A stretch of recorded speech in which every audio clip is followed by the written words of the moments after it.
Party ఫిరాయింపులపై రాష్ట్ర high court కీలక తీర్పునిచ్చింది. Party మారిన ఎమ్మెల్యేలపై 4 వారాల్లోగా నిర్ణయం తీసుకోవాలని అసెంబ్లీ స్పీకర్ ఆఫీస్ కార్యదర్శిని ఆదేశించింది.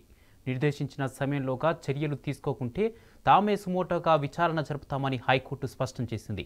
కాంగ్రెస్లో చేరిన ఎమ్మెల్యేలు కడియం శ్రీహరి, దానం నాగేందర్, తెల్లం వెంకట్రావుపై అనర్హత వేటు వేసేలా స్పీకర్ను ఆదేశించాలని బీఆర్ఎస్ ఎమ్మెల్యేలు కౌశిక్, వివేకానంద హైకోర్టును ఆశ్రయించారు.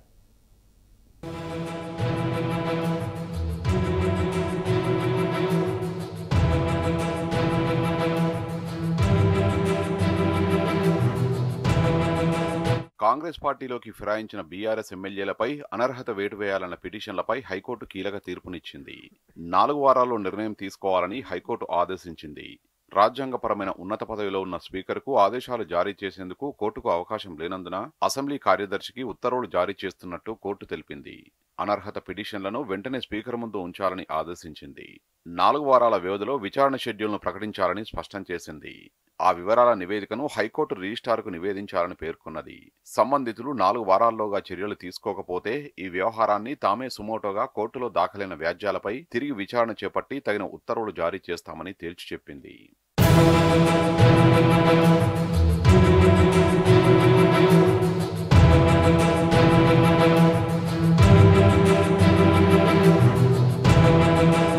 బీఆర్ఎస్ తరపున ఎన్నికై కాంగ్రెస్ పార్టీలో చేరిన కడియం శ్రీహరి, దానం నాగేందర్, తెల్లం వెంకట్రావుపై అనర్హత వేటు వేయాలంటూ బీఆర్ఎస్ ఎమ్మెల్యేలు పాడి కౌశిక్ రెడ్డి, కేపీ వివేకానంద ఈ ఏడాది ఏప్రిల్ 24న హైకోర్టులో పిటిషన్ దాఖలు చేశారు.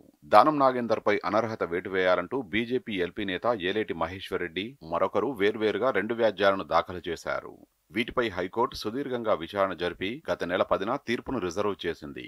హైకోర్టు న్యాయమూర్తి జస్టిస్ బి విజయసేన్ రెడ్డి 51 పేజీల కీలక తీర్పును వెలువరించారు. బీఆర్ఎస్ నుంచి గెలిచి కాంగ్రెస్ పార్టీలోకి ఫిరాయించిన ఎమ్మెల్యేల మీద దాఖలైన పిటిషన్లపై 4 వారాల్లో విచారణ షెడ్యూల్ను రూపొందించేందుకు వీలుగా ఆ ఫైళ్లను తక్షణమే స్పీకర్ ముందుంచేలా చర్యలు తీసుకోవాలని హైకోర్టు అసెంబ్లీ కార్యదర్శిని ఆదేశించింది.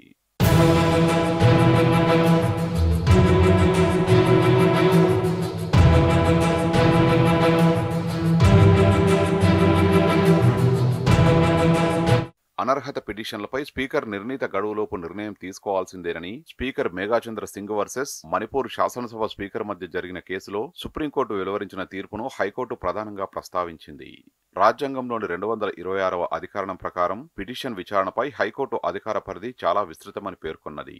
వీటిపై సాంకేతిక కారణాలతో నిర్ణయం తీసుకుంటే న్యాయం జరగదని, రాజ్యాంగ స్ఫూర్తి, ప్రజాస్వామ్యం, తత్వశాస్త్రానికి రాజ్యాంగ వ్యవస్థలు కట్టుబడి ఉండాలని సూచించింది. ప్రధాన పార్టీ ఫిరాయింపులపై స్పీకర్ సహేతుకమైన సమయంలో నిర్ణయం తీసుకోవడమన్న అంశం న్యాయ సమీక్షకు లోబడి ఉంటుందన్నారు.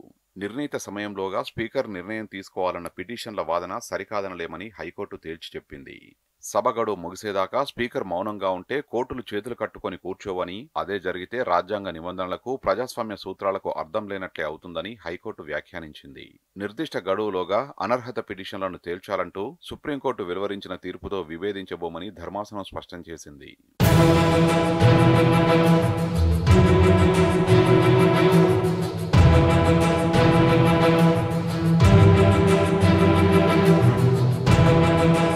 హైకోర్టు చారిత్రాత్మక తీర్పుపై బీఆర్ఎస్ నేతలు స్పందించారు.